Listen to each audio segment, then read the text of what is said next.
할렐루야. 토요일 아침 묵상을 담당하고 있는 양정석 목사입니다. 한 주간도 주님의 은혜 가운데 평안하게 지내실 줄 믿습니다. 주어진 고난이 있을 때 하나님 말씀을 붙잡고 살아가는 여러분들에게 정말 좋은 일들이 있기를 간절히 소망해 봅니다. 사명자들이 언제 가장 고뇌할까요? 물론 리더에 해당하는 분들도 마찬가지겠죠. 제 개인적인 생각입니다. 일을 시작하기 전입니다. 하나님께서는 모세라는 지도를 통해 이스라엘 백성들을 이집트에서 탈출시키려는 계획을 갖고 계셨습니다. 성경을 찬찬히 읽어보신 분들은 아시겠지만 이집트에서 해방되는 시간이 지체되고 있습니다. 왜 지체되는 것일까요? 여러 가지 원인들이 있겠지만 모세가 하나님의 말씀을 전적으로 순종하지 못합니다. 40년 전 모세는 이집트에서 왕자로 살았습니다. 애굽의 권력 앞에 어느 누구도 대항할 수 없다는 것을 그 당시에 잘 알았습니다. 40년 후에 다시 애굽으로 복귀했을 때는, 기원했을 때는 왕자 위치가 아니었습니다. 노예의 수장이었습니다. 하나님 모세에게 명령하셨습니다. 그런데 순종 잘할 것 같은 모세지만 범민합니다. 하나님께서 말씀하시고 있지만 그분의 뜻대로 될 것이라는 확신이 아직 없습니다. 하나님은 계속해서 모세를 설득하셨습니다. 모세 한 사람만 순종하게 되면 출애굽 시기는 빨라집니다. 그런데 모세가 전적으로 순종하지 못하고 있습니다. 모세와 함께 시작되는 출애굽 프로젝트는 한 사람의 순종으로부터 시작되고 있음을 묵상하게 됩니다. 오늘 본문이 우리에게 무엇을 말씀하시는지 한번 들어볼 필요성이 다분합니다. 오늘 본문의 제목이 좌절되는 상황 속에서도 약속만 붙잡고 순종하십시오입니다. 말씀을 통해서 우리에게 주신 말씀과 교훈이 무엇인지 한번 읽어보겠습니다. 하나님 모세에게 말씀하여 이르시되 나는 여호와이니이다. 내가 아브라함과 이삭과 야곱에게 전능의 하나님으로 나타났으나 나의 이름을 여호와로는 그들에게 알리지 아니하였고 가나안 땅 곧 그들이 거류하는 땅을 그들에게 주기로 그들과 언약하였더니 이제 애굽 사람이 종으로 삼은 이스라엘 자손의 신음소리를 내가 듣고 나의 언약을 기억하노라. 그러므로 이스라엘 자손에게 말하기를 나는 여호와라. 내가 애굽 사람의 무거운 짐 밑에서 너희를 빼내며 그들의 노역에서 너희를 건지며 편팔과 여러 큰 심판들로서 너희를 속량하며 너희를 내 백성으로 삼고 나는 너희의 하나님이 되리니 나는 애굽 사람의 무거운 짐 밑에서 너희를 빼낸 너희의 하나님 여호와인 줄 너희가 알지라. 내가 아브라함과 이삭과 야곱에게 주기로 맹세한 땅으로 너희를 인도하고 그 땅을 너희에게 주어 기업을 삼게 하리라. 나는 여호와라 하셨다 하라. 모세가 이와 같이 이스라엘 자손에게 전하나 그들의 마음의 상함과 가혹한 노역으로 말미암아 모세의 말을 듣지 아니하였더라. 여호와께서 모세에게 말씀하여 이르시되 들어가서 애굽 왕 바로에게 말하여 이스라엘 자손을 그 땅에서 내보내게 하라. 모세가 여호와 앞에 아뢰어 이르되 이스라엘 자손도 내 말을 듣지 아니하였거든 바로가 어찌 들으리까? 나는 입이 둔한 자니이다. 여호와께서 모세와 아론에게 말씀하사 그들로 이스라엘 자손과 애굽 왕 바로에게 명령을 전하고 이스라엘 자손을 애굽 땅에서 인도하여 내게 하시리라. 아멘. 말씀의 현장은 어떤 상황입니까? 하나님도 알고 모세도 알고 있는 이스라엘 현실 말입니다. 말씀을 근간하여 세 가지로 제가 나열해 보았습니다. 첫째, 신음소리가 들립니다. 4절이죠. 애굽 사람이 종으로 삼은 이스라엘 자손의 신음소리를 내가 듣고라고 되어 있어요. 둘째, 무거운 짐으로 인해 고된 노역을 하고 있습니다. 내가 애굽 사람의 무거운 짐 밑에서 너희를 빼내며 그들의 노역에서 너희를 건지며 6절에 되어 말씀입니다. 셋째, 좌절된 상황에 놓여 있습니다. 그들이 마음이 상황과 가혹한 노동으로 이렇게 되어 있어요. 하나님과 모세가 함께 백성의 신음소리를 듣고 있습니다.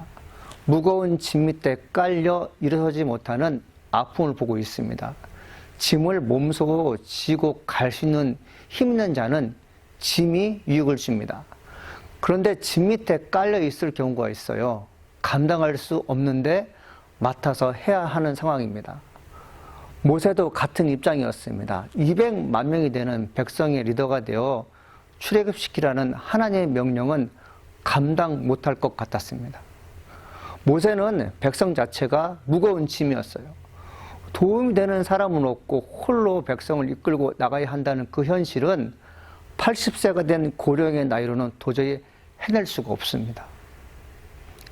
셋째, 마음이 상했습니다. 7.8기 혹은 오뚜기 정신, 하늘은 스스로 돕는 자를 돕는다 등등의 좋은 얘기가 있습니다. 그런데 400년 동안 노예로 살아온 백성들에게는 이런 말들이 통할까요? 쉽지 않은 일입니다. 고된 노동에 지쳐있는 사람에게는 내일 무엇을 해야겠다는 비전이 없습니다. 건강한 육체가 정신을 이끌어가는 법입니다.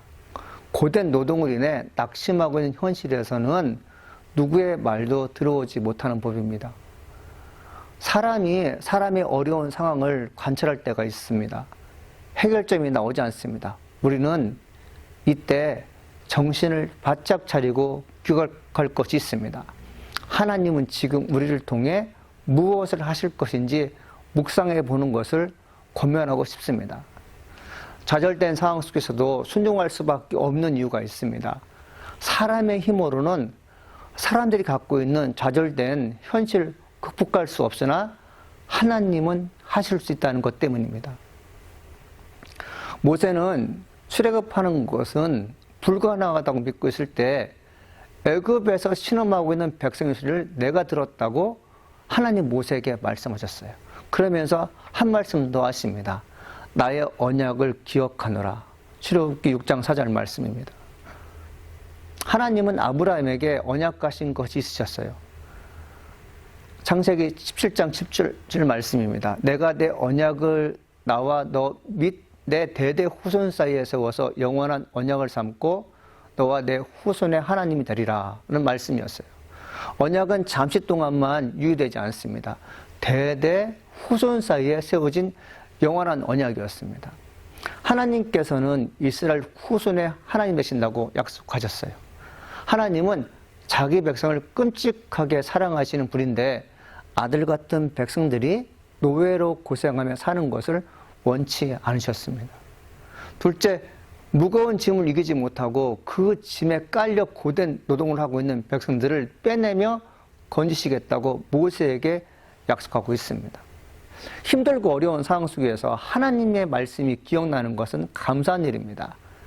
지금 듣고 있다면 더욱 감사한 일이죠.